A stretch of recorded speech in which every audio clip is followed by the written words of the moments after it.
توی وضعیت کثافتی دوربین الان هستی سرش بیخیال من تا نیافتاده. خیلی خوش اومد به این ویدیو بکس، اولین ویدیو بلند چانل. میخوایم بریم آجی یه ویدیو مثل این که بربری جان عزیز ساخته در مورد یه حالتی میشه گفتش که چی بهش میگن، مقایسه تهرانی و کرجی، دوتا از قومیت‌های بسیار عزیز کشور. و از اونجایی که شاید بگید به تو چه ربطی داری میخوای نگاه کنی ریاکت بری اصلا بقیه میری بالا. نه داداش، من کرجی الاصلم. بکیرم الان من چیکار کنم؟ خاندان در خاندان کرج بودیم، سر همین داستان دقیقاً میخوام ببینم که در مورد پشت سر ما چی میگن. حقیقت داره بگم حقیقت داره، حقیقت هم نداره بگم حقیقت نداره. بدون معطلی بیاد بریم سراغ ویدیو. لایک و سابسکرایب و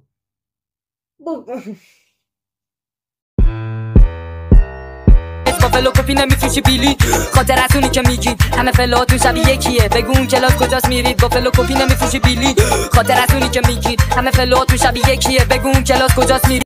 خب آقا بریم شروع کنیم با این هدفون خسته و بازنشسته عزیز، اصلا چسب و تابلوه. بریم شروع کنیم. من اصلا کار کردن تو یوتیوب این حرفا رو داره مگه؟ والا خودمونیه خیلی. بریم داشته باشیم ویدیو رو. ایران کشوری با 32 استان و هر استان با ویژگی‌های متنوع و مردمی بسیار خونگرم، مهربون ولی عجیب. بله عجیب. به نام دلار، به نام تورم، به نام صفای مرغ و مردمی که توی مترو دارن روی همدیگه ترقه میندازن. اینجا ایرانه. حاجی این برای زمان چیزای پشمام ریخت ترقه زمان چهارشنبه سوری اینا ساخته شده ویدیو. ایشالله زمینی که اگه شب بخوابی صبح بلند شی قیمت دلار مثل قیمت مادر بعضیا 5 تا 0 بهش اضافه میشه. ولی الان که دارم ویدیو رو رکورد میکنم یک شنبه است، قیمت دلار 20,000 تومان افت کرده و برای کسی که دلار خریدن انقدر سوزش داشته الان انقدر سوزش داره. جایی که اگه توی خیابوناش راه بری یا با ماشین بهت میزنن یا یه نفر میاد و گوشی تو میزنه. حالا وسط همه این بدبختی‌ها و عذاب‌های الهی 2 تا شهر هستن که یه رابطه پدر پسری عجیبی با همدیگه دارن، تهران و کرج. شهرهایی با کلی نخبه و کلی دنبه. من فنبوی میبینم دلم میره.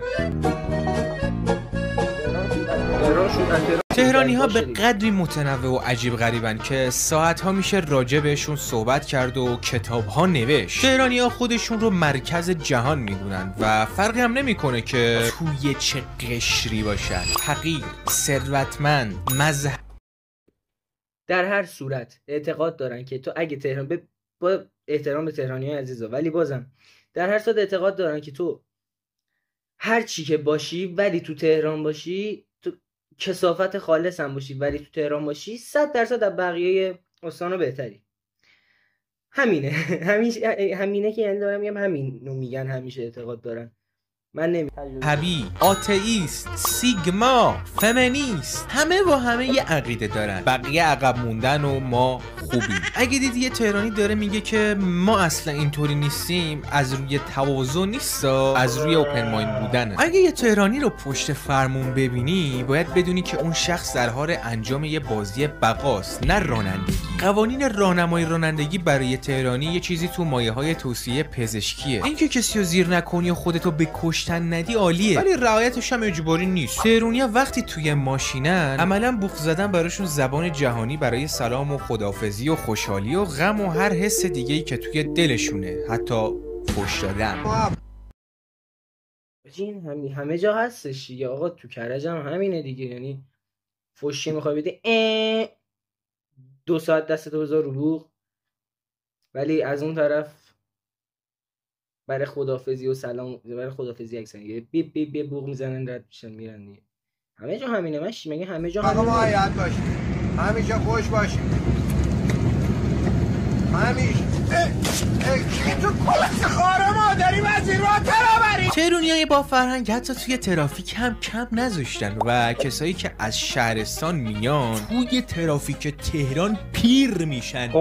بعد وقتی به خودشون میان و میبینن کل جوونیشون بین ولیعصر و آزادی گذشته، همون لحظه 1000 بار آرزوی مرگ میکنن. تهرونیا 2 تا تفریح اصلی دارن. اولی گله کردن از زندگی، دومی گله کردن از زندگی ولی توی کافی شاپ شیک با یه دوبل اسپرسو 1 میلیون تومانی. اما اشتباه نکنید، این قهوه نیست که مهمه، بلکه استوریه که مهمه. عکس باید طوری باشه که طرف انگار داره یه معامله چند 10 میلیارد تومانی رو امضا میکنه در حالی که داره یه قهوه معمولی میزنه. اگه تو واقعا حاجی من هیچ وقت الان گفتش بربری اصلا درک نکردم تا الان این داستانو، چرا که قهوه واقعا داری میزنی عکس گرفتن نداره.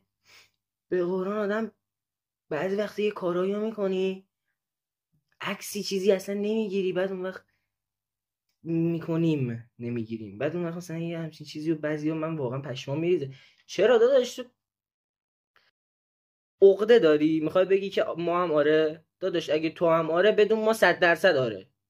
والا توی کافه ها 2 نفر کنار هم دیگه بشینن و کمتر از 5 بار بگن زندگی خیلی تخمیه، اون جلسه به عنوان یه شکست اجتماعی تلقی میشه. تهرونیا تنها قوم تو ایرانن که فکر میکنن هیچ لهجه‌ای ندارن. یعنی حتی اگه یه جمله رو با 5 تا دادات و حاضی بگن معتقدن که خالص و بدون لهجه است. توی تهران به وجود بازات چه در میای؟ تو کرج هم یه قشری اینجوری داریم.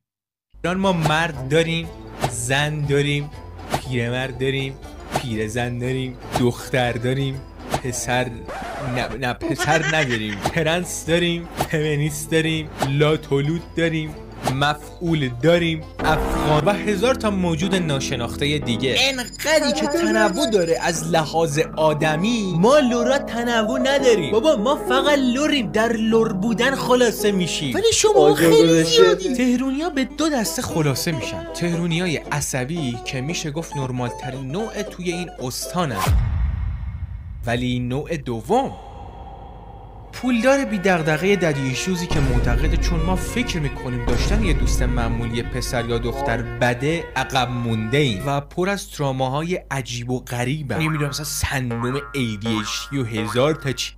بی‌وجود حالا داری در مورد تهرانی‌ها صحبت میکنی ولی با ADHD ها چیکار داری مشتی؟ من هم ADHD دارم، نکن این کار با ما. با قشر ADHD چیکار داری؟ بذار ما این گوشه نشستیم نون و ماستمون رو میخوریم. به ما که دیگه تیکه ننداز، تو داری کار خود. من دیگه نمیخوام این زندگی دیشتی هم شانس نمیخوام. چیز دیگه، اگه توی تهران دنبال مرد بودی فقط باید بری پایین شهرش، یعنی نه وسط و نه بالا شهرش نباید دنبال مرد یا پسر بگردی. آدم ها انسانن.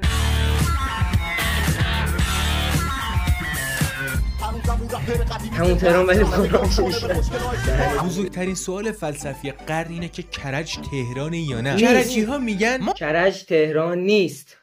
کرج عضوی از، الان نوشته ما استانیم، کرج عضوی از استان البرزه که خودش هم میشه گفت استانه، ولی عضوی از تهران نیست. ما استانیم، تهران نیستیم، ولی همزمان 80% کاراشون رو توی تهران انجام میدن. داداش دارم فکر کنم یه مثال خوب به ذهنم بیاد. آره درسته 80% کارا رو مثلا خیلی از کرجی‌ها تو تهران انجام میدن، یا مثلا یارو سر کار میره اصلا تهران میره، ولی دلیل نمیشه تهران حساب بشیم. ما کرجیم. ما چجوری بگم، ببین کرج بهتره، هر کاری کنی کرج بهتره. دعوا ببینم آخر میتونم بندازم بین کرج تهران. میدونم تو چه جور آدمی هستی. یه کرجی همیشه یه پاش توی کرجه یه پاش توی تهران، ولی اگه بهش بگی تهرانی سری وحشی میشه و پاچه میگیره و میگه نه بابا ما کرجیم، تهران که پر عقب مونده است. کرجی ها از نظر رانندگی اصلا شبیه تهرونیا نیستن. سرعتشون کمتره ولی ترسناکترن. توی تهران هر کی سرعت بالاتری داره خطریه، ولی توی کرج هر کی سرعتش کمتره. تفریحات کرجی ها خیلی عجیبه. اولیش نشستن تو کافه های شلوغ و کشیدن قلیونه، دومیش هم رفتن به جاده چالوس و کشیدن قلیونه، و اما سومیش زدن یه چنل تلگرام یا پیج اینستا و بروز دادن خودشون به ببین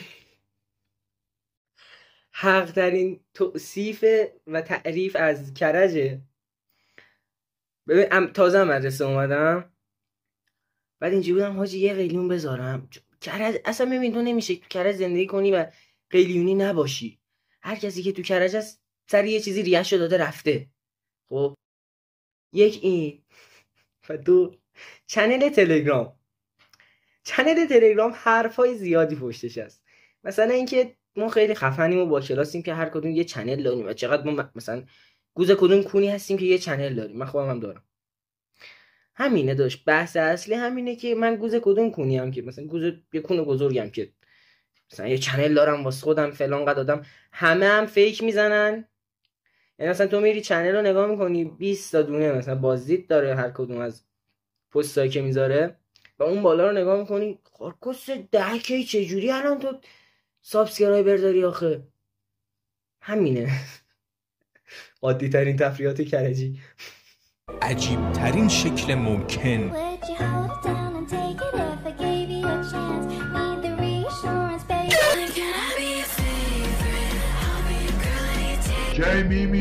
امکان نداره توی کرجی رو ببینی که از بابا و مامان یا حتی داداشش نناله. کرجی اینه. ببین سمنان وجود نداره. اول از همه سمنان وجود نداره. سمنان اینجا تو نقشه است. ببین محیط تأثیر میذاره. پس نمیتونی بگی که همه کرجی ها مشکل دارن که خودشون مشکل دارن که پدر مادرشون ناراضی هن. نه چی مینالن یعنی ناراضی که مینالن. نه محیط تأثیر میذاره باعث میشه پدر و مادر ها همشون یه جوری بشن که بچه ها ازشون بنالن. ما مشکل نداریم. هیچ کس مشکل. من مامان خودم هم مادرش میناله. چه انتظاری داری؟ وقتی همه از مامان بابای خودشون مینالن خود بالاخره اون بچه هم مامان باباش یاد میگیره که از مامان باباش بناله. یعنی خیلی عادیه همچین داستانی. یا مخصوصا نسل زد از نظر تلاش و کوشش شبیه شیرازیان. مثلا یه پیرمرد 60 ساله توی کرج اینطوریه که حالا وقت که زیاده برای انجام کارهای خودم، بذار برم مخ این پیرزنه رو بزنم، بقیه‌اش با خدا. 90% ترافیکای چالوس تقصیر کرجیاست، ولی تهرونیا همیشه میگن بابا اینا شهرستانیان، اینا اصلا کرجی نیستن. توی کرج هیچ کی عجله نداره. قرار بذاری و یه ساعتم دیر بیای تازه زود اومدی سر قرار. کرجیا انقدر خونسردن که اگه زلزله یا سونامی هم بیاد اول یه چای میزنن و بعدش در میرن. تهرونیا میان کرج که یکم از شلوغی فرار کنن، ولی کرجیا میان تهران که یکم شلوغی بیشتر ببینن. برخلاف تهران که همه چی اونجا معلومه، توی کرج هیچی معلوم نیست، یا اگرم هست کاملا برعکس. دختراش پسرن، پسراش دخترن، پولداراش سادیسمی. چند روز پیش پارک بود بیخیال. فقرا شادن و عملا هیچی سر جای خودش نیست. امکان نداره توی کرجی رو ببینی که توی دستش آیفون نباشه. اگر چیزی توی ایران مد بشه اولین کسایی که انجامش میدن کرجیان. همه شکلای زندگی چرا انجامش ندیم؟ اصلا ما میایم قفلا رو باز میکنیم تو کرج واسه بقیه جا. باید همچین چیزی باشه داداش. یا حسین چقدر جنسیت داریم. به قرآن من چرا زیادن؟ 2-3 تا من بیشتر نمیشناسم.